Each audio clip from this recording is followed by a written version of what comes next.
And just like that, we are live.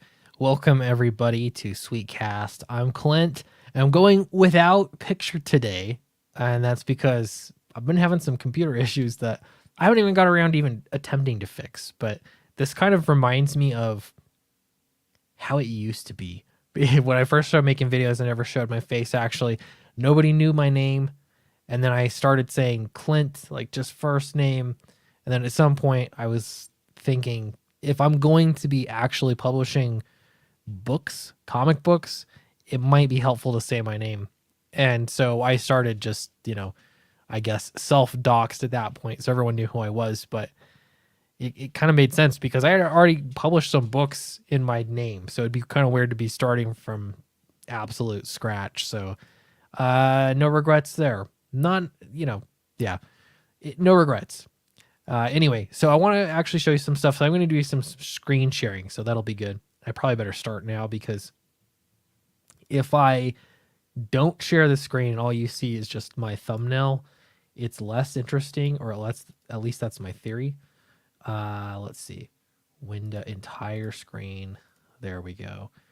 There's an entire screen. So yeah, it was interesting. And there's Aaron also. I remember all of that. Hey Aaron, great to see you. Yeah, it's kind of weird when I think about it because I think it'll be 5 years by this fall. It'll be 5 years that I've been on YouTube making videos, which is kind of nuts. I've got to double check that. Is it 4? Has to be 5, right? Because I'm on Downcast 4 now. I don't know. I'll look into it. It's crazy. No doxing allowed. Yeah, I mean, at first people were saying you self-doxed. It's not really a dox. I wasn't putting my, home address out there. Just want to have a name. Paul Riley. Hey, Clint. Hey, Paul. Great to see you. I've got the website up here. I do want to talk with the chat a bit more in this stream. It seems like whenever I get talking to guests, it's kind of hard to keep up with the chat, and vice versa. Guests might feel neglected. Though I did drop the link to Eric and those peeps in case they want to join. But I'm totally planning this just being a solo stream unless I happen to get someone to come on. Monday night stream here because I got to do at least, I got to show my head at least once a week. But a few things, important housekeeping things that I want to go over before I get into the topic. What is the topic, you say? Well, it's actually this Bleeding Fool article. Busick and Simone suddenly complain about a decades-old problem in comics. And at first I saw this and I thought, are they talking about fridging or something like that? And no, that's not it, but that would be interesting. I can't tell you how many times I've thought I need to do a fridging issue of something just for the sake of doing it. Get over it says under Sweetcast about page, it says joined November 10th, 2017. Holy 2017. Yeah, 17, 18, 19, 20. We're at 23 now. Has it been that long? I don't know. Time has flown by, but it has to. I definitely did not create this YouTube channel before. Like I wasn't just using it for fun. I specifically created this channel and started making videos shortly after. So interesting. Wow. I feel like an old man around here. Anyway, let me give you an update on Fatal because I don't know, Fatal's here on the homepage. I had someone from Australia message me and he said, I don't have a tracking number. And I said, that's okay. That's part of the plan right now. And that's only because Michael Bancroft reached out to me and he said that he could save me a lot of money on my car insurance. No, he could save me a lot of money on my shipping. And all I had to do was put all of the orders that were going to Australia in one big giant box and ship that box to Australia. And then he would individually ship them out to those backers in Australia locally. So that way I'm not having to pay $35 plus for each of those shipments. It's between $35 to $40. It is significantly cheaper. I don't know how much I'll be saving, but we'll find out So if you don't have a tracking number, you're in Australia, that is okay. You will be getting a tracking number. That's once. Did I call him Bancroft? Did I? I said Bancroft, I think. I don't know. I tend to pronounce names however I feel like in the moment. So anyway, it'll be it'll be great. You're gonna get your books if you're in Australia. Things are going according to plan, and I actually did ship some candy in with the package because this goes back a little ways. But we were talking about what kind of candy they have or don't have in Australia, and so I'm hoping that when he gets that, he'll try some candy on a stream and let me know what he thinks. That would be fun. Anyway, Snuggie Jr, what's up, chat? Elbow, cough, cough. There we go. Hey, Clint, great to see you, Snuggie. Love seeing people come into the chat here. Did you just call Mike Bancroft? I could just go with that, Bancroft. We'll do it. Great to see everyone. Okay, so if you're in Australia and you're still waiting for Fatal, that's what's happening. I actually don't have the books in my possession. They have been shipped out. There have been a couple orders that came in since then, and those are going to be shipping here pretty soon as well. But we're talking maybe 2 or 3 new orders. So if you waited until the last couple weeks to back, last week basically, yours hasn't shipped yet, and it's okay. I'm going to get to it. Last, 2 other things. Last but not least, the head sketches that Charlie is doing are in progress. He's over halfway. Actually, I think he's well over halfway with drawing those. And so once he's finished, he's going to ship those to me, and I will in turn ship them out to you that backed a head sketch. And then there are the large print sets. Those are shipping to Charlie. Charlie needs to sign them, ship them back, and then I will ship them to the individual backers. So that's taking a little bit longer. Thank you for your patience, but they are coming. Eric Canetti is here. Great to see you, Eric. I was really excited. I don't think I made a video because things were getting just busy, obviously with fulfillment, but I got Arc Athena number 3, and it's so cool to see all 3 volumes up on the shelf together, looking good. Hardcovers, love it. So great to see you, Eric. Everyone saying hi. Eric Canetti in the house. Who is this Australian guy? Nico, I don't know if you're kidding or not, and not saying that everyone needs to know who Michael Bancroft is, but I think a lot of people know who he is. Anyway, I trust Michael Bancroft to help me distribute those, and I'm definitely paying for postage, but I trust him. He's a trustworthy guy that'll get you your book. His name is Michael Bancroft, does a YouTube show. It's safe. It's not Rob. Yeah, who knows? I could have sent it to any Australian out there. Rob will get the short end of the stick, but totally. Vigilante Williamson. Hey, great to see you here. I didn't hear his name. Yeah, no worries.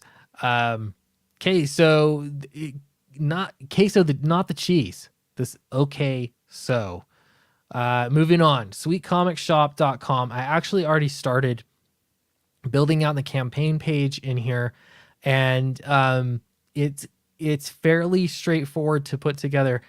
However, and there's a big however, I can't really build it. This is not it. This is just the website homepage, but I can't quite build it the same. And so essentially what I'm doing, I'll find it maybe a good example here. Here's Downcast Volume 3. So see how you have this drop-down menu here. You can select the Eric Weathers cover or the Matt Weldon cover, and it'll change, and you can make the price change, and then you can go ahead and add it to the cart, buy it with PayPal, whatever you got to do. This, to me, I'm substituting this as a add-on section. The problem is you can only do 3 of these drop downs, and each of those can have lots of things, lots of options, but you can only have 3 drop downs. So that leaves me with deciding what are the 3 things that need to be up and front in your face on this campaign. And the way that I'm figuring this out is that it's only going to be what's new. So for instance, I am doing a new t-shirt with Downcast. And so you can pick what cover you want. Obviously, this will be Downcast 4. What cover you want, you'll be able to pick if you want a t-shirt and if you want a trading card set. So you're basically building, if you add everything, you will have a collector's bundle essentially. And so you can do anything in between mix and match, so forth. However, the problem is if you're a new reader, there's not going to be an option for getting all the old Downcast books. Now you can get them. It's just not going to be as simple as here it is right in your face. So what I did is I made a separate Downcast new reader tier. And what you're going to have to do is just scroll down and then see right here in this paragraph section, you're going to have to be able to look down here and it says for new readers, be sure to add this to your cart. And then you're going to add that to your cart. So that's right now the plan. I think for all of you that have been backing the campaign up to this point, if you've been following Downcast, it's going to be really easy. Like, it's not a problem. In fact, I think it'll be easier than Indiegogo. Nothing's going to ask you for a tip afterward or anything like that. You simply just pick your options with the 3 different drop down menus. And then from there, add it to your cart or check out right then and there. And then you're good.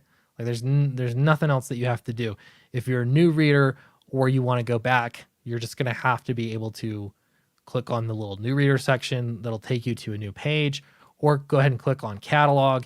And this will have literally everything that is in stock here at Sweet Comics. And so, yeah, you could go in and you could add, a submerged trading card pack, so on and so forth. Like you can go through and add, mix and match, whatever you want to do, and add anything. And that's how add-ons will work on the campaign. I hope that made sense, and I'm going to make a video kind of running people through it so it won't be confusing. That's the plan. I do not want it to be confusing, and I don't think it will be, but obviously, your feedback is helpful. It'd probably help if I just showed you what I'm talking about. So Death Metal Hero is here. He says, "What up, Clint? Great to see you, man. Love it." AL is here also, just dropping to say hi and bye and hitting the like button. Gotta get to bed. I just heard a loud ringing noise. I have no idea where that came from. I don't know if that should be terrifying. It wasn't my phone. I don't know what it was. I'm going to hope there's not a creeper standing behind me in this small office. Let's see. Everyone's saying hi. Jasper's here. Great to see you. Love it. Just catching up. Let's see. More hi. I love all the highs in the chat. I just don't want to miss anything. So I'm looking through all of them. What's going to be the collector's bundle? I'm going to be pretty straightforward and simple. I've done this long enough to realize that not everybody wants everything, if that makes sense. Like there are certain things that sell well because people want them and others not. So trading card packs seem to be fairly popular. So the goal is, if I get over to my example one here, Downcast 3. So you can choose cover A, cover B, and then there's going to be an option right here that for both covers. So you can have both covers. The next one would be a trading card set, and it's just a yes or no. Do you want the trading card set? And I've got no art for that yet, but I've got a very specific plan for it that I think is going to be really cool. I'm excited for it. So you can add on the trading card set, and then there's going to be a t-shirt. And the t-shirt drop down will have sizes. So you can pick, which size of t-shirt you want. And that's it. So it's going to be fairly straightforward. My other option is I am thinking about, if you get a single copy, you can select unsigned copy, no add-ons. I don't know what to say. Like no bookmark, no stretch goals, nothing. You just get one unsigned copy, and that'll be the least expensive option. Otherwise, you get a signed copy, and then if we add a trading card or a bookmark or a sticker or things like that down the road, you can get those things as well. But otherwise, it's not signed. Does that matter? Yeah, it actually does, because signing books actually slows down the process a lot. So if I could do a whole stack of books without signing them, it would speed things up for me. I don't know how much the price difference would have to be for it to make sense for everybody, but it's just an option, something I'm playing with. So I'm curious to see what your thoughts are. So let me know. I've got the Downcast first printings. Man, the Downcast Volume 1 first printings they're definitely fairly sold out.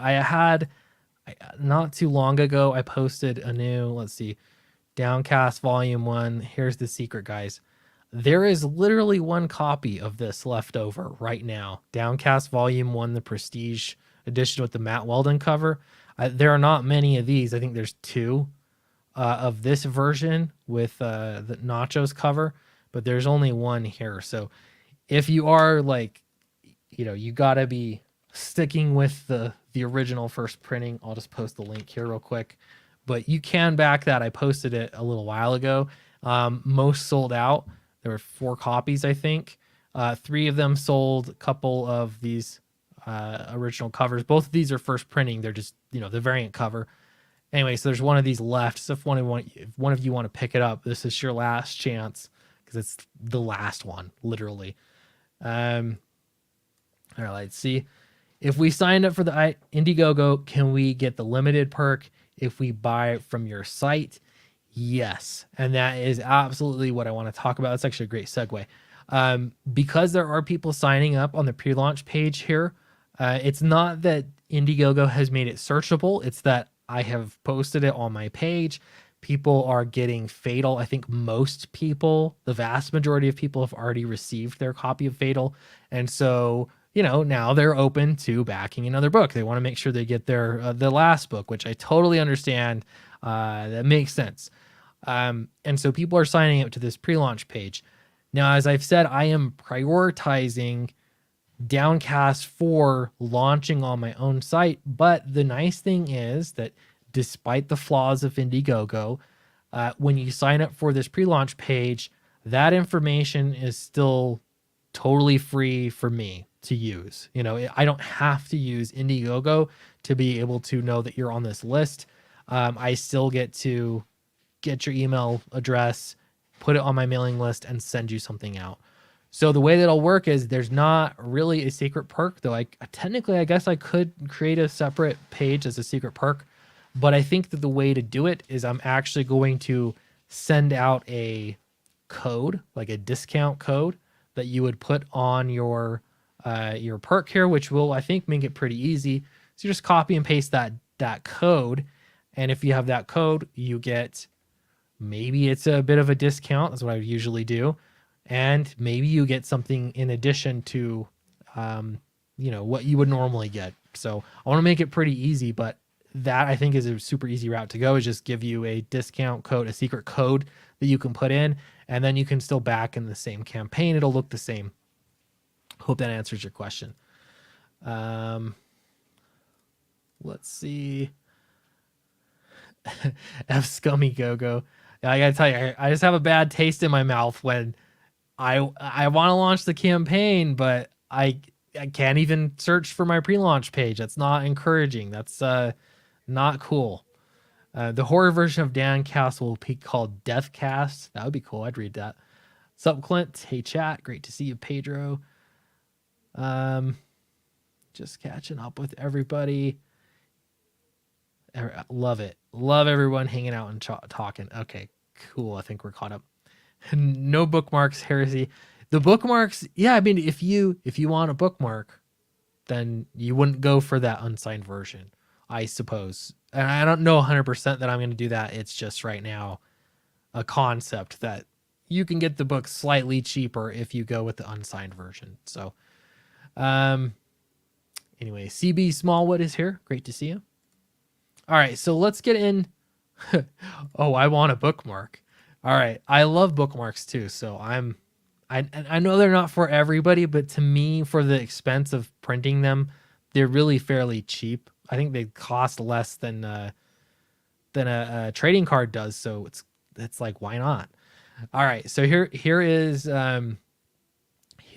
the story I want to get over, and I want to know what you think about this, because they're right. It's just that they're really slow to the game, or at least that's the point that Bleeding Fool is making here. So we want to go over that. Delegitimize that corrupt platform, says Plan Jasper Plan 9. Again, I might also run an Indiegogo campaign as well, but I just want to me, they don't care if you're still going to go there and uh, send them business. Like, they don't owe you anything. And so if I, can flex my muscles a little bit and say, fine, you don't want to make my campaign visible, I'll just move it elsewhere. Where else would I move it? I might as well move it to my own website. Signed bookmark. Yes. I didn't even think about that. All right. So Kirk Busick and Gail Simone suddenly complain about decades old problem in comics. Is it women in fridges? No, it's not. Who would have thought? Who did little to mend an alien situation 2 decades before would actually be complaining now about the dearth of Civilization cast members in modern superhero fare? I'm going to stop you there, because here is the problem. I've talked to so many people in comics, and some maybe like under wraps, I don't know how else to say that, like they would not talk to me publicly, but they can, behind the scenes, they can be perfectly quaint, everything's fine. But this is interesting, okay? This perspective. There are a lot of people working in comics right now that have the same kinds of problems in comics that we have all complained about for such a long time. I've got to zoom in on this. It's too small. Is that better? Probably back there. Anyway, they complain about the same exact things behind closed doors, but they can't say it publicly, or at least they feel they can't say it publicly, because then they're agreeing with quote unquote the bad guys. Think of how insane that is. Even though it has nothing to do with politics or anything else, but down to like, hey, this is bad storytelling. They cannot say that because they will be perceived as agreeing with the bad guys. I kid you not. It's kind of crazy. It's just some of those folks will be embarrassed or shocked when they'll be disappointed and embarrassed when you come out with a YouTube video and say, hey, you know what else is a problem? Diamond distribution is a problem. And they're like, great. Now I have to take the side of diamond distribution because it's the opposite of what you think. It's not me personally, but that is the sentiment within a lot of the comic book industry. Kind of nuts. All right, so Kurt Busick says, this is all very true, and I've been known to gripe about it many, many times over the years. And this is what he says to Gail Simone. This is what it triggered it off. Okay, here's a theory that has some holes in it, but here we go. One of the biggest complaints about modern superhero stories is especially from some newer writers, that they have downplayed the role of non-powered, relatable background characters. Non-powered, relatable background characters.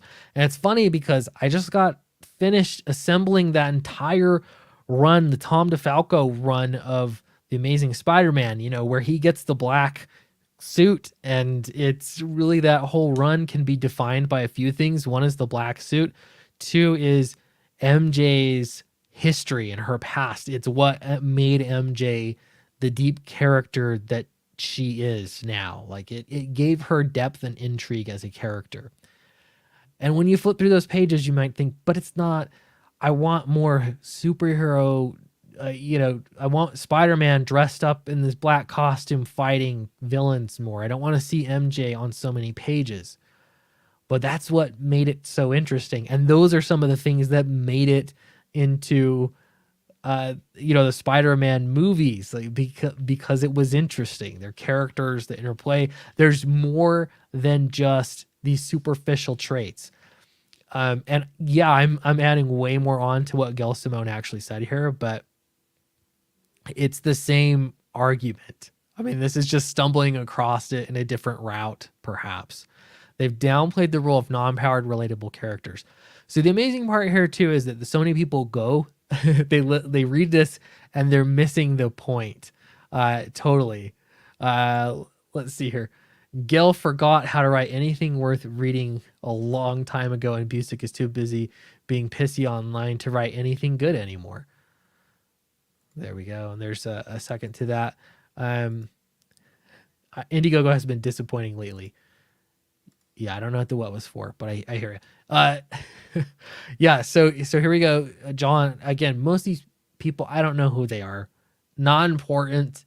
And the goal is not to contact them. This is just a public conversation on Twitter that we're also participating in. That is it. That is it. So this gentleman says a bunch of the Asher City stories hit as hard as they do, specifically because they are narrated from a perspective of bystanders, don't they? And Kurt Busick is taking. I like that they're finally getting down to this precise criticism, because this is precise. He said, I'd say so, but bystanders and supporting cast aren't the same thing. They're not talking about random characters that show up and say, oh, yeah, we just conveniently showed up to make a point about voting, about everyone getting to the polls and marching to the. We just happened to get together to prove a point that, whatever, what the white straight men are bad or something. And that is the problem, is there's these crowds that just seem to appear all the time. That's a trope constantly now I see, is just crowds showing up as they are needed of people. It's just a whole bunch of extras. Hey, Matthew Fowler's here. Great to see you, Matthew Fowler. How you doing? Everybody's saying hi. Okay, so he's saying bystanders and supporting cast are not the same thing. Do you agree with Kurt Busick? I tend to agree in this case. I'm going to continue with the article. It says, well, in that case, how come he continued to go with the flow and had no issues of getting rid of one of the most significant civilian co-stars in comicdom, Mary Jane Watson? Didn't I just say MJ was one of the biggest character, from my memory that I could pull from? MJ was important. And when I compare older runs with MJ, I mean, even the Michael Straczynski run, MJ was massive to that storyline. I realized that it ended in a way that was fairly obnoxious and difficult, but I still think that Straczynski is an excellent writer, and I still like that run up until the end of the run. And you could also say that wasn't really his fault. That was actually Joe Quesada's fault. I digress. The point is, the stories that I seem to enjoy more are stories that these other characters, the whole entire cast, are important. It's not just about the one character. So yeah, MJ has been forgotten. So here now they're pulling up some of the older stuff with Marvel, and it kind of gets you thinking. I would say Marvel's By Some Fine Gentlemen show how we might see superheroes in real life through the eyes of photojournalist Phil Sheldon. Yeah, here's Kurt Busick. Yeah, but as noted elsethread, that's not about a supporting cast, which is what Gail is talking about. It's not normal people seeing it. Like, this is how Twitter, I feel like those crowds are a stand-in for Twitter, really. That's what it's about. These stories could be fantastic, or this is how these characters would be seen. This is how they'd be viewed from the casual bystander. How would they be viewed from their own loved ones? That's interesting. That's any TV drama, anything. It's the people around them that know them that make it interesting. I can't believe I'm just agreeing with this, but actually I can't believe they're agreeing with me. Let's see. So the J. Michael Straczynski run was disappointing. Won't be in a hurry to read it then. I thought it was excellent, honestly. I loved it so much. But there's this thing that happened at the end that was fairly obnoxious, but I'd say it's still even worth reading. Like, just to get to that point is super fun. Let's see here. Ham-fisted personal politics grievances. into characters' mouths just to own the opposition is the height of hubris and a surefire way to hobble a story. Absolutely. Again, they're stand-ins for something else. They're not characters. This is I went on a stream, what was it, last week, to kind of talk about Fatal and some of character motivations and all that kind of stuff. It wasn't an allegory for anything, and that's what everybody's always looking for nowadays, because it's about a Twitter fight or something. It's about something else. But in this case, it's actually not about something else at all. It's about just a character being interesting. That's it. And you can write that character however you want. But I would argue that you should go out of your way to not make them like what you see on Twitter. Make them something. I mean, unless you want to, that's fine. But we've seen it so many times. Like, do something else. All right, I'm going to continue here. When I've read the thread earlier, it was anything you wrote that came to my mind as background character perspective. Again, Kurt says, but Gel's not talking about special projects that turn a background character into a lead. Oh, wait a second. This isn't about Spider-Gwen. Okay. She's talking about characters in the book themselves. I don't get how everyone's so clearly missing this. Phil Sheldon isn't a supporting character. He's the lead. This is a different book. This is his title, right? In this case, he's talking about an entire cast of characters, not one character. And this is, I think, where so many writers have missed the mark so hard, is that, it's not just a solo title book or a group book like X-Men. They all have a cast of characters, and you would still handle them the same. Even though you're writing Spider-Man and you'd say, well, it's a solo character, it's not a team book, it's okay. Wrong. You still have to get that team element figured out, because it's still a team. You're still going to have to write MJ. You're going to have to write Aunt May. You're going to have to write J. Jonah Jameson. You're going to have to figure out story arcs for each of these characters, including villains. You've got to have moments of growth. And it doesn't mean that they're changing into better people. It means that they're changing into different people. It just means change is happening.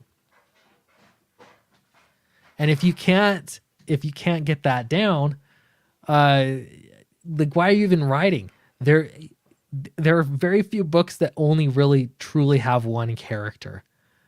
And a character is not a two-dimensional crowd. It's not a stand-in for anything else.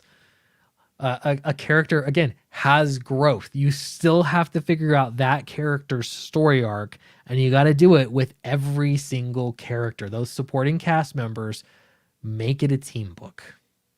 If you got to think about it like that, that's what you have to do. But yeah, here in this case, people don't see that. They want to see them headlining. Well, what about MJ? Shouldn't it be Spider-Gwen? Shouldn't it be Spider MJ? Does that exist? I feel like since we're using MJ as an example, making them the title character does not make it a better story. It just makes it another solo character story with two-dimensional, background characters. All right, continuing on here, Kurt says, of a series called Marvels, Ben Urich, on the other hand, was a supporting character in Daredevil. Bernie Rodenbar was a supporting character in Captain America.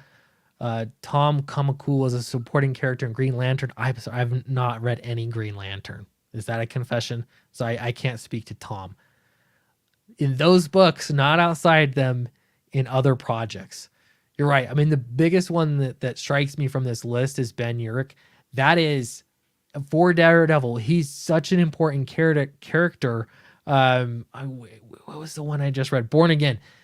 Such an important character. And what is he? He's a journalist. That is it. But it made it so intriguing, and some of the coolest action scenes involved him, and he might have been in distress. He's not a damsel, but he was certainly in distress. And it was an important moment.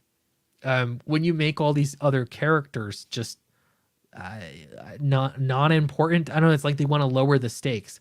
That's what makes the stakes so high. Uh, when Gail Simone talked about Aunt May, MJ, and Harry, she wasn't saying they should be lead characters, but that they bring something valuable to the Spider-Man books as secondary characters. As part of those series cast, performing a role in books where the hero is the lead. Yeah, and there's nothing wrong with being a supporting character, and this is what I think people get wrong so often in comics today, mainstream comics, is give them their due within the comic. And like, it's why do you take it personal? Like, just make them an awesome side character. People will remember, and it sets everything up to make it a more interesting story. They don't need to be in charge. All right, again, yeah, one more day. This was the problem. I'll tell you, Snuggie gave me the thumbs up. This was the problem, was one more day at the end of that run. But just, if you want to read it, I would say read it. I really liked it. Fatal was a fun read. Thank you. Yeah. And we definitely went out of our way to just put the fun first. Is it a team book? That is another question that came up. Is it a team book? Well, Flynn is the main character and you have a supporting cast, so it's always a team book. That's my new mantra. It is always a team book. J. Michael Straczynski, I should just say JMS, did a fantastic run on Amazing Spider-Man with Junior Jr. back in the day. Definitely worth reading. Yeah, I really like it. It's one of my favorite. I've read it probably 3 times too. I liked it a lot. Okay. All right, next section here. Let's see if people keep misunderstanding this point. Let's see. Let's see how mad. Let's see if by the end of this thread, Kurt Busick is labeled as a hate group or whatever, a leader of a hate group. Whatever he is, an instigator of hate. Let's see if that happens, because you can't. I mean, you just have to go along with this general sentiment. All right, Rando on Twitter says, my say is that maybe, just maybe, if we can make readers / audiences delve into some pushed background to lead stories like Mostly Yours, maybe the newer writers / readers can understand or be enlightened the original value of the secondary characters interacting with mains. Just as an aside, I hate all of these. Oh, no, I don't want to go to Twitter. I want to go back. Here we go. I hate all of these little additional like asterisks and just all the extra things in tweets. Like you're reading a dictionary. Just say it. The original value of the secondary characters interact with the mains. Kurt Busick again. He's getting frustrated. I can see the vein bulging from his head right now. He says, I don't think readers need to understand the craft of it, though it's fun. I think they really need to enjoy supporting casts in comics is for writers and artists to use them. The point of them, I really think they need to enjoy supporting casts in comics is for writers. Are for writers? Come on. And for using them. It's not the readers who have to be convinced any more than they did in the 60s or 70s. Yeah, like just embrace it. Embrace what they are. All right. Here's another one. Is part of the power level creep the problem? It's kind of, this is getting comical at this point. It's like, it's not that hard to understand. Again, it just cracks me up. Marcel says, is part of the problem the power level creep. Superheroes are too far removed from normal humans. Of course, so are the enemies. Your non-powered humans can't do much or even justify their presence here. But can those non-powered humans still be obnoxious? Can those non-powered humans still care about them? Can they still, ask for favors? Can they still make awkward social situations? Can they still have romantic situations? All of that matters. Superman has got to be one of the most OP superheroes in existence, but that's not what makes him an interesting character, especially the people that really love Superman. It is those human interaction moments, right? You're missing the point. Kurt says, non-powered humans don't have to be part of the battle scenes to be part of the stories. holy cow, or they can be, and that actually raises the stakes. It's all people like seeing superheroes save people. People like seeing regular people do interesting things to maybe bolster and say help those heroes too. There's a lot of cool stuff that can happen. Of course not, but again, Busick must think MJ Watson doesn't have to be in a marriage with Peter Parker, and if I recall correctly, he's not in favor of the Superman Lois Lane marriage either. So why is he lecturing us when he leaves out significant characters? So this is getting back to Kurt Busick.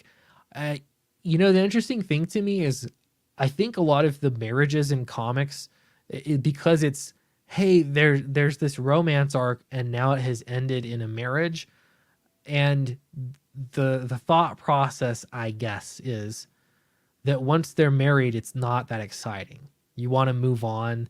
It's over. Like, there's no more chase to be had. But I would argue that most of your readership base is actually middle-aged and older men. And that is, if I told you what is a romance for a man, I know what you might think of. But romance for a man is actually a real thing. And you know what a romance movie is? It's Die Hard. Okay? This is statistically true, and it's just true with films. You see it all the time. When a guy is in a committed relationship and his committed relationship is in danger, or it's over or it's ending or something, and he can be the action hero and also save that relationship, men like that. They actually like fixing things. Think about it for a moment, because you've seen that a lot in film and in comic books and things. In fact, while we're talking about JMS, there's a lot of that with MJ. That is him being married to MJ, them having problems in their relationship, and Spider-Man, Peter Parker, finding ways to fix that relationship. There's something really satisfying about it. And I don't like to think about it too much, because it sort of ruins the fun of just experiencing it. But there's something cool about it. They throw all of this out the window, though, because they don't want this to be had. And I think there are other reasons too. I think it's political now. Same reason why princess movies end with not happily ever after marriages. Honestly, that's for another day or another time. But this is true. Let's see. This thread is showing exactly what I mean about Busick and his terminally online obsession. Yeah, I mean, he just let it go. I guess I'm enjoying reading it, but could just let it go. Skip Edwards, hello, great to see you. Billy Bosco, I will kill some in the name of true love. All right, I hear you. Yeah, I'm telling you, that's romance for men. It is. I love that. I love you too. The ultimate male fantasy. Move heaven and hell to save the world and save your girl at the same time. Yeah. Because it's so rare in real life that, hey, there is a problem and I'm going to fix this. My wife, my significant other, things were great. There is a problem now. Let me prescribe a fix for this problem. That is a true fantasy. I mean, not saying it can't, you could fix problems in marriages, but it sure is satisfying to be the dude. And all it takes is some courage to, beat off some, some courage to beat up some bad guys. And there you go. Anyway, continuing on here. Back to Gail Simone, voice of reason here. Part of it seems to be from the fanish reaction. Fanish having no negative connotation here. That focus. I'm sorry. I don't know how you say that's not no negative connotation. Like what are you talking about? The fanish reaction of having no negative connotation here. That focuses on subplot characters, leaves less room for the action and drama, like a kid who fast forwards to fights in the martial art movies. And again, people flip through comic books and they want to see the action. Trust me, I want to see the action. You can have tons and tons of action and still have a lot of interesting moments and interplay between characters. Absolutely. C Money says, was Fatal a male love story? I feel like there's some sparks there. You know what? I'll own that. There was some. It was too soon in the relationship, to like really go full cuffs and Zashi mode, if you know what I mean. But sparks were flying. There's definitely some romance there. Spoiler alert. Much better choice of words. I know. Sorry guys. I had to stop. I had to stop myself. Jeez. Okay. Bloody cut up feet be damned. I will save this marriage by dropping a bomb down the elevator shaft. It's true. And the romance doesn't have to, like, the percentage of the romance is it's underlying, right? It's in the background, and yet at the same time so satisfying. You're going to see examples more and more. It is true. Jason Black's here. He says 43 minutes late to the party. Can we get to a recap? There are 10 reasons of Smallville putting Superman in interesting situations. Despite some mistakes the show made, it was good. Hey, that's a great example. Same reason. I mean, you like reading about Peter Parker. You like reading about Clark Kent. It makes them so much more interesting as characters. There are no limits on making characters interesting. Only limited writer's abilities. Yeah, 100%. Everybody's saying hi. Good stuff. All right. So the fanish negative connotation that focuses on subplot characters leaves less room for the action drama. Kind of the kid who fast forwards through the martial arts fights for movies. Yeah, but don't just do like a whole episode of talking and holding hands and eating.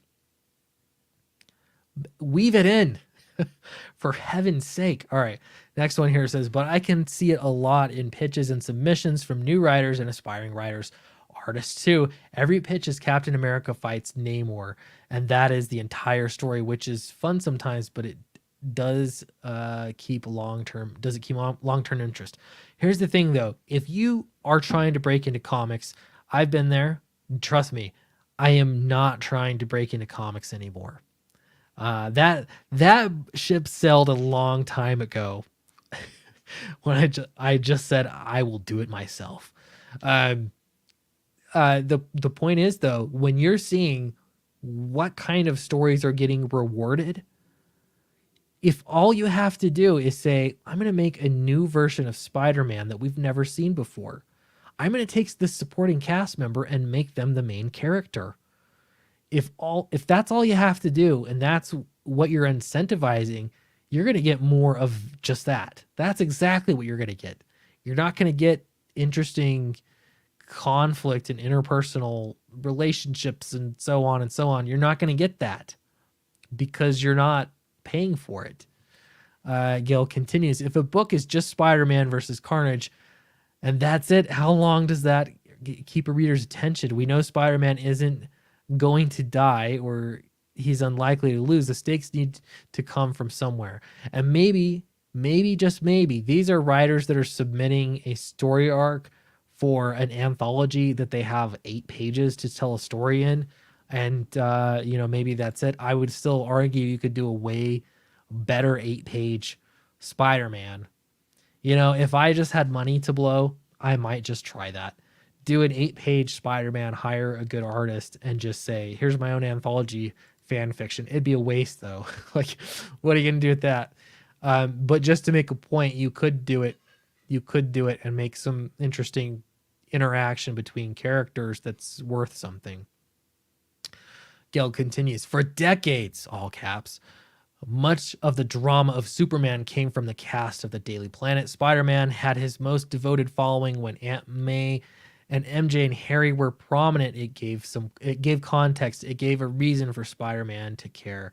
And the comments here between from Bleeding Fool, I didn't read all of them. I'm sure they're on. They know what they're talking about. But to add my own 2 cents into here, is it just that it's been long enough that now Gail and Kirk Busick feel like they can come and say this, like they feel like it's safe enough that they can come out and actually criticize the way that comics are being written. Is that something that has changed? Perhaps, I don't know. Let's see. I'd like to know what Gail Simone has done that has kept long-term interest. That is a cutting question. All these SJW comics have characters sitting and eating. As a writer, it's your job to give the characters business to reveal character traits and subtext. One of the difficult things, and I think one of the misconceptions, is that when you have a scene with exposition in it, you need to have it be a quiet scene so that you can get across that exposition. That is not true. You could have people sitting and eating, and you could make that an awesome sit and eating scene, but you got to have some conflict, and that is not all up to the artist. They could know, well, you want sitting and eating, that's what they're going to draw, but you got to actually specifically get to the meat of, hey, let's make this a dramatic sit and eat scene. Again, that could be another interesting writing project, is to try making a sit and eat scene. Fix these SJW tropes, like make a sit and eat scene that is action packed and awesome. Watch, she makes comics as a documentary dedicated to her greatness. Oh, is that really? I didn't know there was a documentary.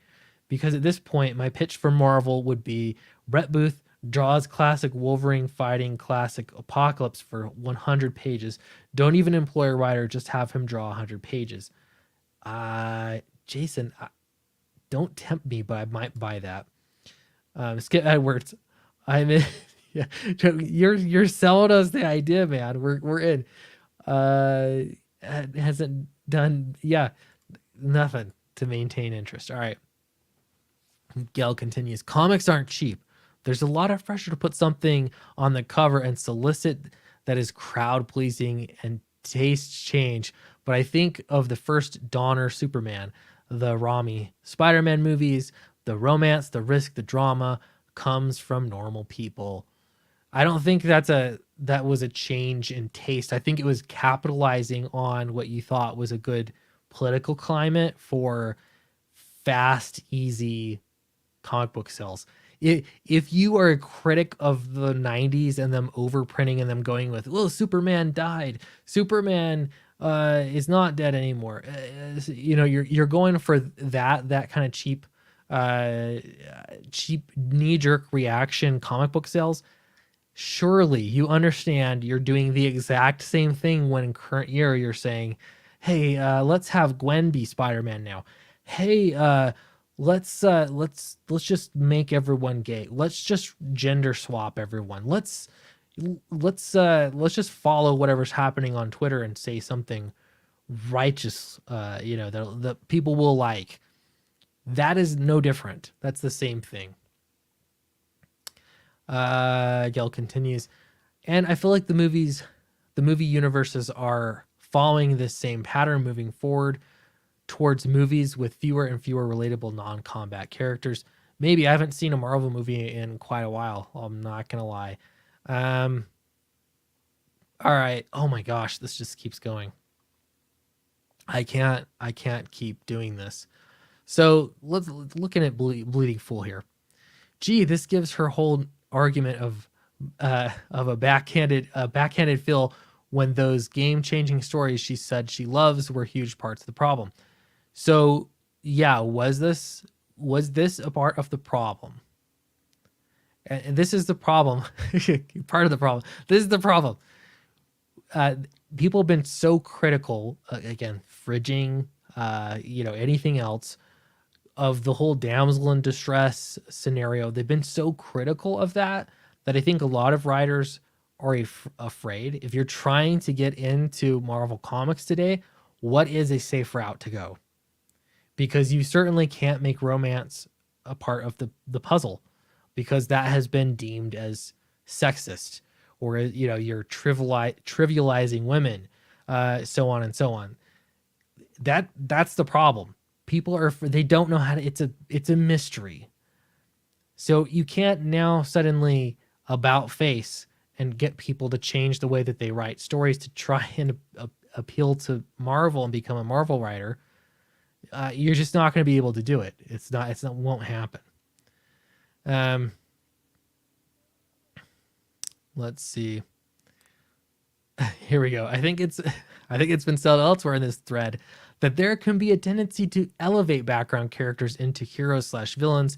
It's a trick that works sometimes, but can be overplayed. Wow, very overplayed. If heroes aren't regularly interacting with normal people, the magic gets lost. It's the reason I'm going to say chess, for instance. This will be my last point here. The whole reason that the queen is such a great a great chess piece is because of the rules. If there were no rules or restrictions on the other characters, you couldn't appreciate that the queen has so much more ability than all of the other pawns on the board. It's the rules that do that.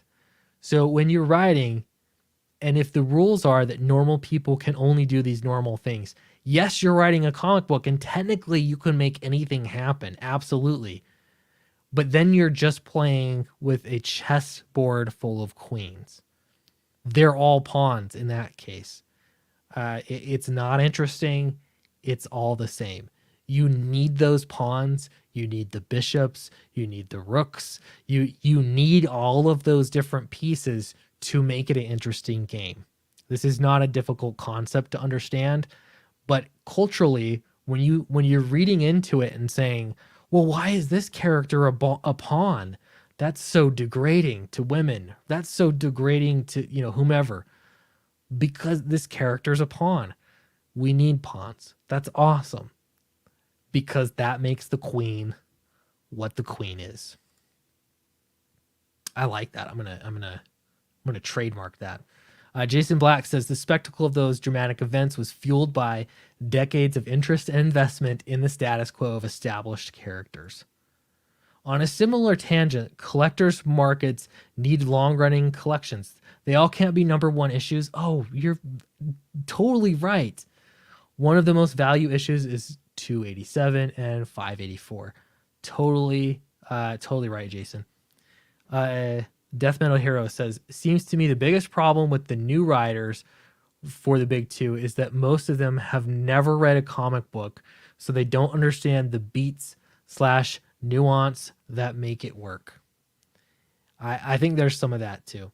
I think there are a lot of people that come into comics thinking, oh, well, that's a lot easier than writing a novel. That's a lot easier than getting into film and writing a screenplay. I could do that. And they're just going to throw out whatever they are reading. And in my opinion, what you see those publishers put out, like if you're being smart, you're going to be looking at comic book publishers and you're going to be looking at the kinds of books that they're putting out. And then you're going to try and do a little bit more of that, or at least, give it a nod, give a salute to the kind of stuff that they're putting out. And if they're putting out people eating and, Spider-Gwen and, I don't know, I'm picking on Spider-Gwen so much, but it happens all the time. Gwenpool, right? Like if that's what is being rewarded, you're going to do more of that because it's proven that that's what they care about, frankly. Anyway, thanks for watching. I appreciate you tuning in for this live stream. It was actually really fun just to kind of talk about comics and writing. I'm going to go ahead and post a link to this pre-launch page. Don't worry, if you're not a fan of Indiegogo and you're not going to go there to back the book, this will still get you onto the mailing list, and then you can hear about the special limited perk, which I think is going to come in the form of a code that you'll get to be able to back the book on my own website. So that's the plan. Either way, I will take care of you. So please do sign up. That helps me. The plan is to launch on April 6th, and holy cow, that is coming up so fast. I'm definitely not ready. So I'm gonna keep getting ready. But anyway, really appreciate all of you. Gateway into comics, Dane. It's been a while. Gwenpool is trash. It's just what came up. Looking forward to all your books. Thanks, man. Gateway into comics. We used to stream. Remember those days? I'm talking about how long I've been around. We used to stream all the time. Good memories. So it's fun, man. Good to see you doing live streams again. Yeah, plan on me next Monday at least. I gotta start ramping things up even more, but appreciate you all for tuning in and for commenting. Congrats on Downcast 4. Thank you. It has not launched yet, but it's coming. X-Men and X-Force #1 were top sellers because I had every reason to believe they were the first of a long-running series that built on a universe of long-running series. Amen. Yes, I agree with that so much. This is why I think even in independent comics, like, do more, do a series, because that's what I want to read. That's what I think comics so awesome. So, Death Metal Hero agrees. Back in the day, LOL. It wasn't that long ago, but at the same time, I think, man, a lot has happened. A lot has happened. The death of Superman was a big event because it really shook people that a character that had been a staple for half a century could be over. I hear you. My point is not that that was a terrible concept. My point is that if you're a critic of that as a concept and you think, hey, the 90s overdid that, you ought to still be critical of the kind of stuff that they're doing now. Like, it just seems hypocritical to me. Anyway, gateway to comics. All right, thanks for watching. I'm gonna end the live stream, but I don't know, hang out, be around. I'm excited to I don't know, do more streaming. This was really fun. And I want to talk more comics and stuff like this. It's maybe a little bit more intimate as well. So thanks so much, and I'll see you in the next one. Goodbye.